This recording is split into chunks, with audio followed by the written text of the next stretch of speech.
menjelaskan tentang maraknya pinjaman online ilegal. Mari kita ke pembahasan yang pertama.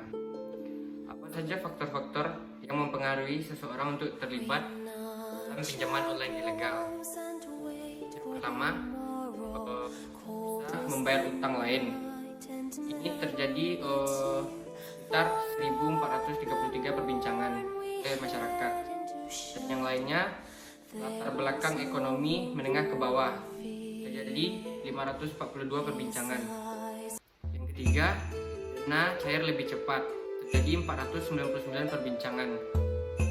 Yang keempat, memenuhi kebutuhan gaya hidup, terjadi 365 perbincangan. Yang kelima, kebutuhan mendesak, terjadi 297 perbincangan. Yang keenam, perilaku konsumtif, terjadi 138 perbincangan. Yang ketujuh, tekanan ekonomi, sekitar 103 perbincangan.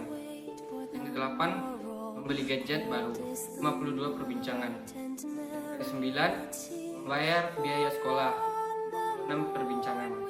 Yang ke-10, yang terakhir, literasi pinjaman online rendah, 42 perbincangan. Ke pembahasan selanjutnya, apa dampak negatif yang ditimbulkan akibat terlibat dalam pinjaman online ilegal? Saat menunggak pembayaran pada pinjol ilegal, masyarakat menghadapi risiko beban bunga dan denda yang membengkak. Setiap pinjaman yang diberikan pastinya akan dikenakan bunga yang akan meningkatkan jumlah pinjaman pokok. Belum lagi, jika terlambat membayar, maka harus dikenai denda. Jeratan pinjol ilegal masih jadi persoalan di masyarakat saat ini.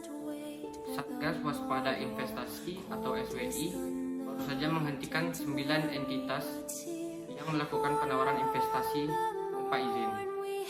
88 platform pinjaman online ilegal berpotensi merugikan masyarakat pada Oktober lalu. Penting bagi masyarakat memahami risiko tunggak pinjaman dana dari pinjol. Sebab terdapat perbedaan lain antara pinjol ilegal dan dengan yang legal atau berizin. Mengutip dari situs resmi Asosiasi Vintage Pendanaan Bangsa Indonesia atau AFPI, berbagai tawaran diajukan oleh pinjol ilegal yang kian meresahkan. Lalu apa yang terjadi ketika Anda tidak membayar pinjaman tersebut? Pinjol ilegal akan abai dengan tata cara penagihan yang baik dan minim etika. Penagihan seringkali akan dilakukan dengan kasar, penuh ancaman, jauh dari kata manusiawi, dan tidak mematuhi hukum yang ada. Kutip situs resmi AFPI 15 bulan. Bagaimana cara menghindari agar tidak terlibat dalam pinjaman online ilegal, serta solusi apabila sudah terlibat pinjaman online ilegal? Cara menghindarinya ada beberapa cara.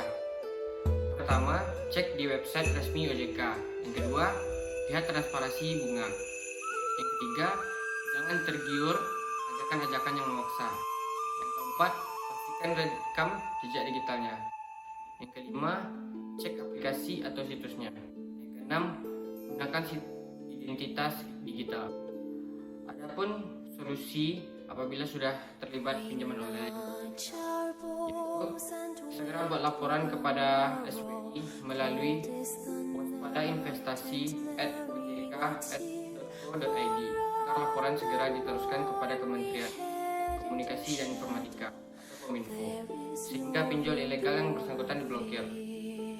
Yang kedua, hindarilah melakukan pinjaman di pinjol ilegal lain untuk menutup utang lama yang sudah melewati jatuh tempo. Yang ketiga, bila menerima teror penagihan pinjaman, segera blokir seluruh kontak pihak yang melakukan teror dan imbau seluruh relasi yang dimiliki untuk mengabaikannya bila turut dihubungi. Yang terakhir, bila terjadi teror dan intimidasi, segera laporkan ke pihak kepolisian untuk selanjutnya diproses secara hukum. Jadi buat teman-teman, itu adalah salah satu solusi pembahasan kita hari ini tentang maraknya pinjaman online ilegal. Lebih baik gak usah pinjam sana sini, karena itu akan mendapatkan kitanya di kemudian hari. Jadi sekian dari saya, Ryan Alifi. Terima kasih.